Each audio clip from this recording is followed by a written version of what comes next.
बिस्मिल्लाहिर्रहमानिर्रहीम। अस्सलाम वालेकुम जी दोस्तों, कैसे हैं आप? मैं हूं मोहम्मद इमरान। आप देख रहे हैं हमारा प्रोग्राम टूल एंड टिप्स। जिस मेहमान को आज हमने दावत दी है, बहुत ही एक्सपर्ट अपनी फील्ड के अंदर और अप्रोक्सीमेटली कोई 20 से 25 साल से वो इस फील्ड में काम कर रहे हैं। तो आज का हमारा टॉपिक है ऑटोकैड। ऑटोकैड क्या होती है और ये यूज़ कहाँ कहाँ होती है और किस तरह होती है और कौन लोग इसको करते हैं, क्या ये चलाने में आसान होती है, मुश्किल होती है, इसके से काम क्या लिया जाता है और इससे सीखने वाला क्या कोई बेनिफिट ले सकता है, क्या मार्केट के अंदर उसकी कोई डिमांड होती है, क्या वो अपने आप को इस लेवल पे ले जा सकता है कि उसको बैरून मुल्क ना जाना पड़े और पाकिस्तान में उसकी सैलरी कोई 40,000 50,000 से स्टार्ट होकर लाख 1.5 लाख रुपए तक हो। तो ये सारी बातें करने के लिए आज हमने बुलाया है अपने बहुत रिस्पेक्टेबल मेहमान मोहम्मद इकबाल को। आए मुलाकात करते हैं मोहम्मद इकबाल से। अस्सलाम वालेकुम। वालेकुम जी अस्सलाम। इकबाल साहब, कैसे हैं आप? अल्हम्दुलिल्लाह, आप सुनाइए। अल्हम्दुलिल्लाह। आज आप हमें थोड़ा सा अपना तारुफ पहले करवाएं, उसके बाद हम अपनी डिस्कस शुरू करते हैं ताकि दोस्तों को पता चले कि आपकी फील्ड क्या है और आप काम कैसे करते हैं। जी जी बेसिकली मैंने जो है डीए किया हुआ है और इस फील्ड में जो है तकरीबन पिछले 25 साल से मैं काम कर रहा हूँ। मुख्तलिफ जो है एसोसी फर्म्स के साथ मैंने काम किया है और 25 साल से जो है इस फील्ड में कर रहा हूँ काम। और सॉफ्टवेयर जो है इसमें ऑटोकैड बेसिक है, उसके बाद फिर इसमें 3D स्टूडियो मैक्स है, फिर इसमें एडोब फोटोशॉप भी है, कोरल ड्रा भी है, रिविट है और इसमें जो है स्केचअप भी है। तो इन सॉफ्टवेयर पे मैं जो है काम कर रहा हूँ। यानी कि आपने तो बहुत सारे सॉफ्टवेयर हमें बताए हैं जिनके अंदर आप काम कर रहे हैं। तो मोस्टली आज हम इनिशियल जो है जो बेसिक सॉफ्टवेयर है इस पे बात करना चाहेंगे ताकि हमारे नाज़रीन को पता चले इसके फ़ायदे और नुकसान क्या हैं। तो थोड़ा सा ये बताएं कि जो ऑटोकैड है ये कोर्सेज करने पड़ते हैं या बंदा ऑनलाइन सीख सकता है? जी मैंने तो कोर्स किया था बाकायदा एक कॉलेज से, हमारे टीचर जो थे उन्होंने ही करवाया था हमारा। और इसको ऑनलाइन भी आजकल सीख सकते हैं क्योंकि 2000 में जो है मैंने किया था और कॉलेज से किया था और तब तो विंडोज़ जो है विंडो 98 होती थी। जी जी ठीक है, बिल्कुल तो ऐसे ही। तब कॉलेज से ही करना पड़ता, इतना नेट भी नहीं था। ठीक है, अब तो नेट का दौर है, इतना फास्ट नेट है, तो आप ऑनलाइन कहीं से भी आप कर सकते हैं। आप समझते हैं कि ऑनलाइन कोर्सेज करने के बाद बंदा परफेक्ट या प्रोफेशनल बन सकता है? प्रोफेशनल तो तभी बनेगा जब इस फील्ड में आएगा। वैसे ऑनलाइन जो है सीखने में और प्रोफेशनल किसी ऑफिस में जाके और किसी फर्म में बैठ के और सीनियर्स के साथ बैठ के और जब बॉस जब आपको कोई असाइनमेंट देता है तो उसमें बड़ा फर्क होता है, तभी बंदा पॉलिश होता है। तो कभी कभार ऐसा होता है कि आपको असाइनमेंट दी हुई हो और आप ना कर सकें? ये शुरू में तो था, अब तो 25 साल हो गए हैं तो अब तो कोई ऐसा इशू नहीं होता। तो अब अल्हम्दुलिल्लाह कोई इशू नहीं होता। आप क्या समझते हैं जो नए लोग आते हैं वो आसानी से ये सीख पाएंगे जितना फास्ट दौर जा रहा है?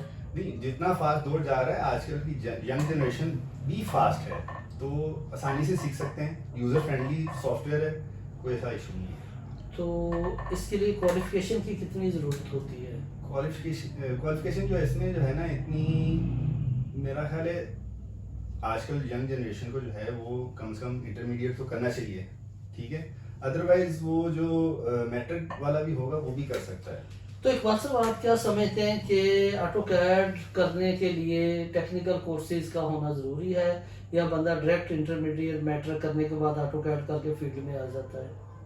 टेक्निकल कोर्स करना ज़रूरी है, उसमें उसको जल्द से जो है ना उसको पता होगा कि मैं किस मकसद के लिए सीख रहा हूँ। यानी कि उसको पता होगा कि हाँ। हॉरिजॉन्टल लाइन क्या है, वर्टिकल लाइन क्या है, डॉट जी। क्या है, डॉटेड क्या है, व्हाट्सएप। जी बिल्कुल, टेक्निकल एजुकेशन उसने सीखी होगी ना तो ऑटोकैड को 1 महीने के अंदर अपने वो मकसद में पहुंच जाएगा। अगर उसने कोई टेक्निकल एजुकेशन ही नहीं की हुई, वो उसको सिर्फ सॉफ्टवेयर को सीख रहा है, तो वो सीखते सीखते अभी तक उसको डिसाइड ही नहीं होगा कि मैंने आगे जाके करना क्या है। तो जो एक फ्रेश बंदा जो ऑटोकैड सीखता है उसको काम करने के लिए, इंडिपेंडेंट काम करने के लिए कितना टाइम लगा? 2 4 6 माह लग जाते हैं, जैसे ज़्यादा भी टाइम होता है? डिपेंड करता है कि वो उसका माइंड कितना क्लियर है, वो कितना बिल्डिंग्स को या अपने एनवायरनमेंट को किस नज़र से देखता है।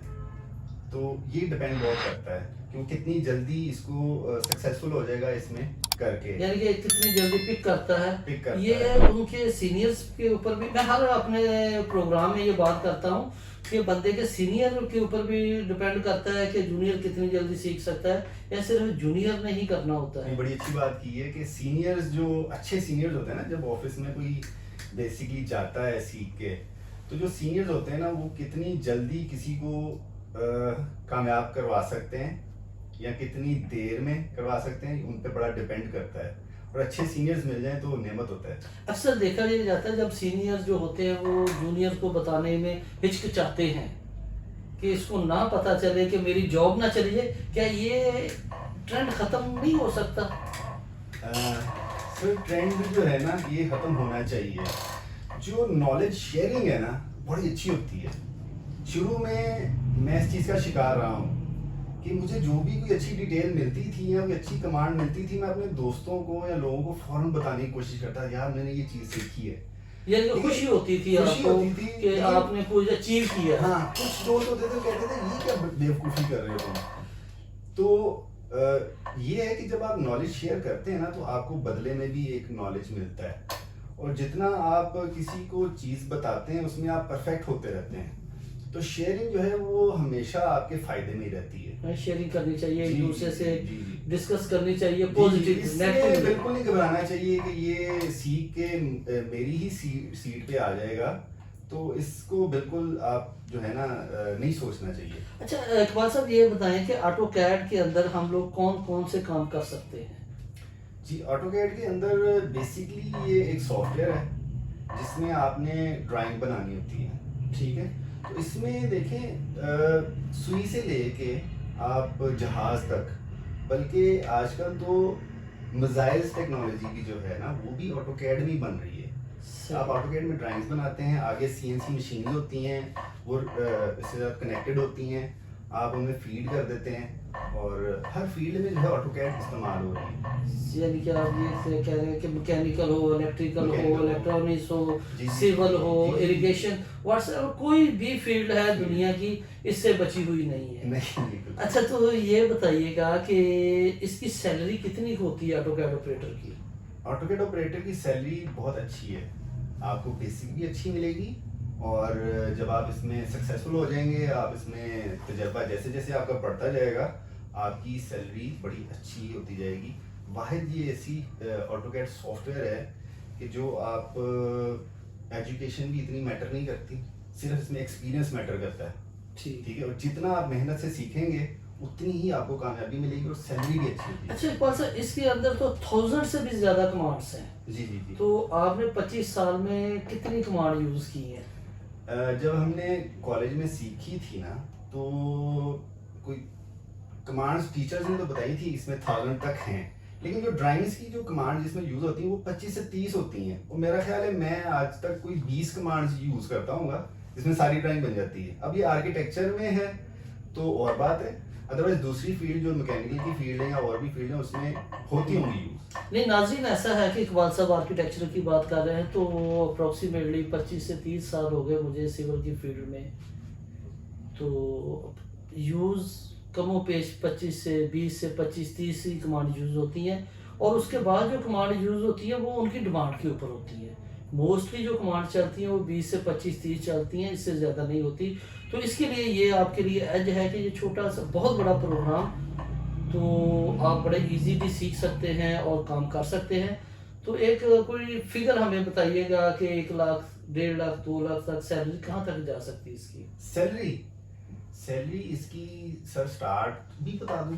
बताएंगे तो स्टार्ट मेरा आजकल जो आपने टेक्निकल कोर्स किया हो और फिर आप ऑटोकैड करके जब आप जॉब पे जाते हैं तो आपको मिनिमम 30,000 से ये स्टार्ट होगी, ठीक ठीक है। है, और मैक्सिमम ये 1.5 लाख तक भी जा सकता यानी कि 30,000 से स्टार्ट होकर 1,50,000 या 1.5 लाख तक जाती है, है। जो कि इसमें मैं क्लैरिफिकेशन एक दे दूं आपको कि ये नहीं कि सिर्फ ऑटोकैड की बेस पे आपकी इतनी सैलरी हो जाएगी। अक्सर आपका होता तो ये है। experience, जिस फील्ड में भी आप जाते हैं, अगर वो आर्किटेक्चरल है तो आर्किटेक्चरल का एक्सपीरियंस इसमें अकाउंट होता है। बिल्कुल ऐसा ही है, बिल्कुल जब कोर्स करके लोग आते हैं या किसी कंपनी में जाते हैं तो जो टीचर ने बताई होती है कि लाख रुपए सैलरी में बेचारे वही मांग रहे होते हैं। जी तो ये जी टीचरों को भी जी चाहिए जी कि कमो बिल्कुल बेश सही है। उनको हकीकत बताए, रियलिटी हाँ, बताए हाँ, कि हाँ। दुनिया की रियलिटी क्या है, कॉलेज में सीखना है, बाहर काम करना है। अच्छी बात की आपने। तो ऑटो कैड के ऊपर हम लोग थोड़ी सी डिस्कस कर लेते हैं। ऑटो कैड के अंदर किसी ऑब्जेक्ट को कॉपी करना आसान होता है या मुश्किल होता है? बहुत आसान होता है। थोड़ा सा बताइएगा आप। जस्ट एक कमांड है, select and pick your object and copy it multiple. अगर मेरे पास एक लाइन या एक सर्कल लगा हुआ है तो मैं उसको चाहता हूँ कि ये 50 60 70 हो जाए और मैं सिर्फ एक कमांड यूज करूँ तो वो हो जाएगा? उसके लिए अरे की कमांड है। अरे एक ही कमांड जी है। जी, वो मल्टीपल कॉपी एक ही कमांड में जो है आपकी हो जाती है। तो अगर वो सारी की सारी को मैं डिलीट करना चाहूँ तो फिर एक ही कमांड से हो जाएगी या उनको अलग अलग करना एक ही पड़ेगा? कमांड से हो जाएगी। सही। तो अगर हम ड्राइंग के अंदर बहुत सारी हमारे लाइन वर्क भी है, कोई रेड है, कोई ग्रीन, कोई ब्लू है, कोई सर्कल है, कोई डॉट है, कोई आर्क है, बहुत सारी कमांड्स हैं। तो अगर हमें उनमें दो चार चाहिए होगी तो बाकी हमने ख़त्म करनी है और उसके बाद वो चाहिए और वो ख़त्म करनी, तो उसका क्या तरीका कार होगा? लेयर्स की जो इसमें लेयर्स की जो कमांड होती है ना, वो Layers। बहुत इम्पोर्टेंट है इसमें ना। ठीक है।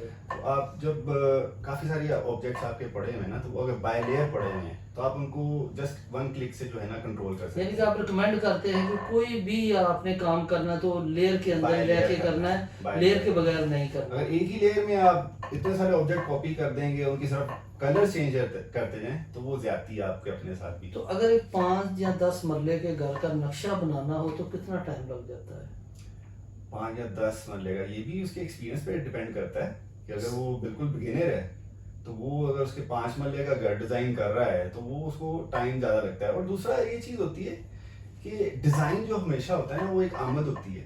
सही। ठीक है, जैसे ही आप बैठे हुए 1 घंटे के अंदर आपको एक आइडिया आ गया ना, तो आपने फौरन कर लेना है। अगर आइडिया आपको नहीं आया तो आपको 3-4 दिन भी लग सकते हैं एक उसको डिजाइन करते करते। तो सही। ये आमद वाली बात अच्छा, है। एक बात मैंने बड़ी अक्सर सुनी है कि यार 3-4 नक्शे निकाल दो। ठीक है, वो क्या तरीका है? वो जैसे सुनने को मिलता है। सुनने को एक लतीफा मिलता है जी, हमारा एक प्लान है 3-4 नक्शे निकाल दो। जी जी जी। तो ये क्या सीन होता है निकालने वाले के?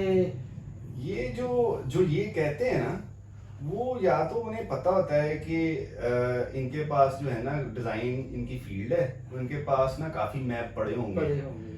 तो वो भी थोड़े क्लेवर होते हैं। सही। अगर जिसको नहीं पता तो वो तो यही कहेगा कि डिजाइन कर दें। सही। खैर, अगर ये एक लंबी एक डिटेल बहस हो नहीं, जाएगी। असल में ना लोगों को भी पता चले, ऑलरेडी उनको पता ही नहीं है। और उसके बाद जब वो कहते हैं 2-4 पॉइंट निकाल दे तो आप कहते हैं एक दिन का, तो फिर वो कहते हैं यार ये हमारा काम ही नहीं करना चाहता। ये थोड़ा सा बताएंगे तब ही लोगों को पता देखिए, चलेगा। इसको जब एनसीए में या यूईटी में जब आर्किटेक्ट बन रहा होता है ना, उसको बेसिक एजुकेशन दे रहे होते हैं, तो उसको मेरा ख्याल है टीचर्स को ये एजुकेट भी करना चाहिए कि आपने क्लाइंट्स को कैसे हैंडल करना है, क्योंकि ये तो उनको सुनने को मिलेगा। क्लाइंट ही जो है वो अनपढ़ है, उसको कैसे आप हैंडल करेंगे? पढ़े लिखे को तो कर लेंगे।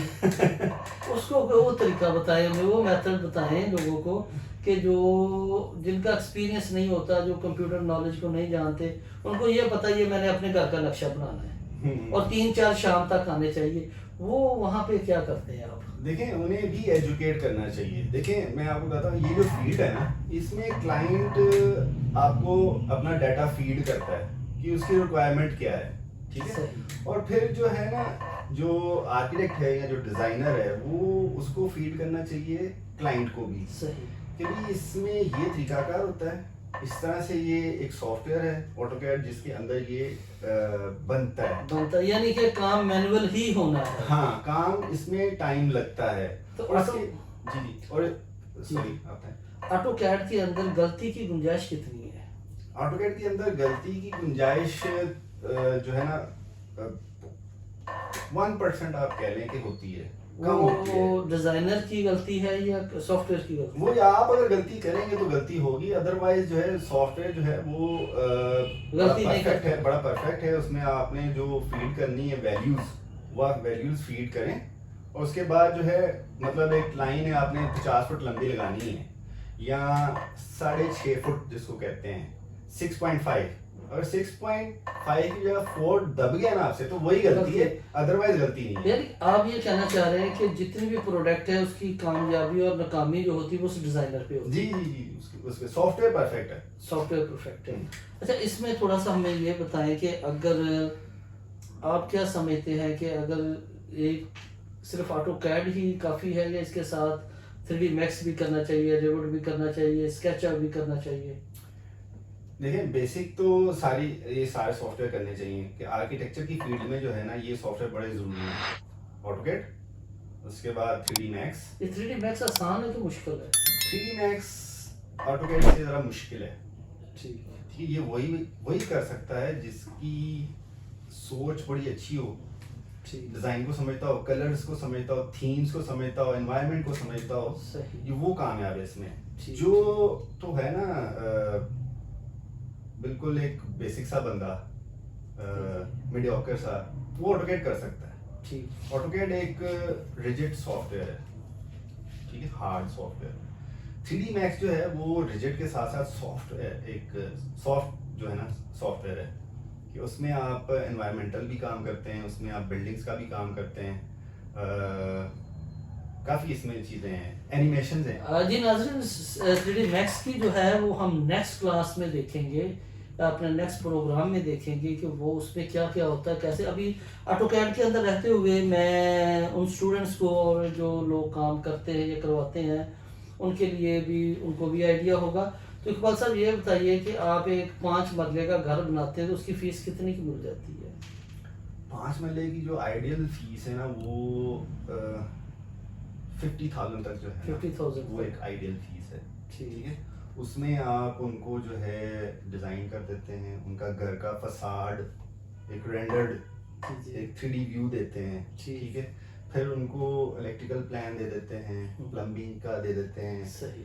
और उसके बाद जो उनकी बेसिक जो फिनिशेस होती हैं ना अंदर, फ्लोरिंग, सीलिंग और बाथ टाइल्स, ये इतना डिज़ाइन दे देते हैं। यानी कि आपके डिज़ाइन देने के बाद उनके पैसे ज़्यादा लगते हैं या कम लगते हैं?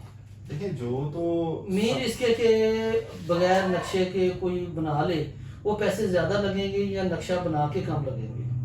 देखिए, नक्शा बनवा के जो 50,000 ना ये उनकी बहुत ही बेनिफिशरी है और उनके फ़ायदे में जाता है, बजाय इसके कि वो बगैर नक्शे के घर शुरू करवा लें। तो 50,000 तो आपको मैं बताऊं कि गलत प्लानिंग अगर हो जाए ना वैसे बनवाते हुए और फिर ठेकेदार को कहे यार ये गलत बन गया, इसको दीवार को तोड़ो, इसको इधर कर दो, इसको उधर कर दो, तो 50,000 उसका एक दिन में लग जाना है। ऐसे। अच्छा, घर के अंदर या किसी प्लाजे सबसे ज़्यादा सीढ़ी चढ़ाना आसान होता है, डिज़ाइन करना आसान होता है या प्लानिंग पूरे घर की करना? देखिए, पूरे घर में जो एक सीढ़ी होती है ना, सीढ़ी बड़ी इंपॉर्टेंट होती है, उसको बड़े अच्छे तरीके से आपको यानी कभी उसका ऊपर वाला स्टेप छोटा रह जाता है, कभी नीचे वाला बड़ा हो जाता है, उसको कैलकुलेट करके हमेशा ये सीढ़ी बड़ी जो है ना ज़रूरी है, उसको अच्छा डिज़ाइन करना चाहिए ताकि आपने सामान भी ऊपर लेके जाना है, आपके चढ़ते हुए आपको कोई बूढ़ा आदमी है, कोई बच्चा है, उसको कितना कंफर्टेबल बनाना है, ये बड़ी ज़रूरी एलिमेंट है। तो आप क्या समझते हैं कि जो लोग घर बनाते हैं इनको प्रॉपर आर्किटेक्ट से ही रब्ता करना चाहिए या डायरेक्ट मिस्त्री को काम देके शुरू करवा देना चाहिए? जी नहीं, मिस्त्री को डायरेक्ट देंगे तो अपने साथ भी ज्यादती करेंगे, मिस्त्री के साथ भी ज्यादती लेकिन करेंगे, अगर आपके पास कोई क्लाइंट आता है तो आप उसका फिर वो जो मटेरियल होता है वो भी चेक करते हैं, ईंट कैसी है, मसाला कैसा है, सीमेंट कैसा है, सरिया कैसा है, ये प्रॉपर जो है पूरी क्वांटिटी के। आपने मटेरियल की बात की है ना, ये बड़ा अच्छा सवाल किया है कि मटेरियल की क्वालिटी एक आर्किटेक्ट को या डिजाइनर को जो चेक करना होता है ना, वो उसके एक्सपीरियंस के साथ साथ उसको आती है। बेसिक तो उसने नहीं ये पढ़ा होता, ये फील्ड में जाके उसको पता चलता है। बेसिक आर्किटेक्ट का और डिजाइनर का जो काम होता है ना, वो अपने अकॉर्डिंग टू डिजाइन उसने साइट पे जाके देखना होता है कि मेरे डिजाइन के मुताबिक घर बन रहा है कि नहीं बन रहा, ठीक है। क्वालिटी चेक करना अगर तो उसका एक्सपीरियंस है वो कर सकता है, लेकिन क्वालिटी चेक करने के लिए उसको एक प्रोफेशनल जो साइट सुपरवाइजर रखना चाहिए। बिल्कुल ठीक, ठीक जो है, मौके के ऊपर साइट पे हो। जी जी जी बिल्कुल। तो आप क्या समझते हैं कि जो लोग आपके पास आते हैं जब वो प्लस्तर करवा रहे होते हैं तो उसमें भी कोई ठेकेदार 2 नंबरी करता है कि नहीं करता? जी तभी करेगा जब उसने विद मटेरियल पकड़ा हो काम, अच्छा, विद मटेरियल विद मटेरियल पकड़ा हो काम तो तब वो उसमें 2 नंबरी कर सकता है। अगर वो उसने सिर्फ लेबर रेट पे पकड़ा हुआ है ना काम, तो वो इतनी 2 नंबरी नहीं करेगा। ठीक है। इन केसेस जब प्लास्टर कर रहे होते हैं उसमें हवा रह जाती है, वो क्यों रहती है? हवा रह जाना ये तो टोटल उसी ठेकेदार और मिस्त्री का जो है ना वो एरर है या उसका फॉल्ट या है। दीवार टेढ़ी कर देते हैं उस वजह से रह जाता है, या वो प्लास्टर ठीक नहीं करते, वो हवा फिर। देखें, इसका ये होता है कि आपने सबसे पहले बुनियादों पे विजिट करना होता है। आपने बुनियादें चेक करनी होती हैं, उसका जो टीपीसी जब पड़ती है DPC वो आपने चेक करना होता है। फिर उसके बाद जब लिंटल्स जो होते हैं ना उस लेवल पे आपने चेक करना होता है। उस लेवल पे अगर आप जाके उसके सारे आप चेक कर लेना कि वॉल आपकी सीधी हैं, मुझे उसका नाम नहीं आ रहा कि वो उसको कहते हैं गुनिया देखना, साल देखना जी, साल देखना। साल अगर चेक करता रहे ना, 3 विजिट उसके जो है ना बड़े जरूरी होते हैं, एक बुनियादों पे, एक लिंटल लेवल पे, और एक जब आपका स्लैब पड़ता है, स्लैब पोरिंग होती है। तो ऐसे एरर नहीं आ सकते। ये दीवारें अक्सर टेढ़ी हो जाती हैं। अगर आप लिंटल लेवल पे चेक कर लें तो उसमें मार्जिन आपके पास होता है कि आप इसको कहें कि इसको तोड़ो और दोबारा इसको। ठीक। अच्छा इकबाल सर ये बताइएगा कि जब कुछ सीवरेज है या सेंट्री का कोई भी काम है तो घर के अंदर पाइप मोस्टली बड़े डलवाने चाहिए या छोटे डलवाने चाहिए? बड़े और छोटों पे ये नहीं डिपेंड करता। ये उसकी जो स्लोप्स उसकी होती है ना बड़ी ज़रूरी होती हैं कि प्लम्बर को एक पता होता है कि मेरी जो पाइप की स्लोप है वो इतनी अच्छी हो कि पानी जो है वो फ्लो कर जाए। अक्सर औकात जब हम लोग WC लगाते हैं या किसी भी घर में जाते हैं या होटल में जाते हैं या कहीं भी, तो वहाँ स्मेल आ रही होती है। वो स्मेल क्यों आती है फ्लैश? एक तो वो स्लोप नहीं बेहतर होती। ठीक। दूसरा आपने देखा होगा कि वेंट पाइप भी होते हैं। वेंट पाइप नहीं रखे होते। अच्छा। वेंट पाइप अगर जी दोस्तों, इकबाल साहब से बहुत अच्छी बातें हुई। नेक्स्ट प्रोग्राम के अंदर हम इकबाल साहब से और मज़ीद बातें करेंगे और पूछेंगे कि कंस्ट्रक्शन के काम के अंदर और ऑटोकैड जहाँ से हमने स्टार्ट किया था, ऑटोकैड सॉफ्टवेयर से, और हम कंस्ट्रक्शन की तरफ आए। और इकबाल साहब ने हमें बहुत अच्छी बातें बताई, आपके लिए भी है, मेरे लिए भी है। आप भी इस पर अमल करें, मैं भी करूँगा। तो मज़ीद बातें जानने के लिए आप देखें हमारा नेक्स्ट प्रोग्राम। तब तक के लिए अल्लाह हाफिज़। थैंक यू इकबाल साहब।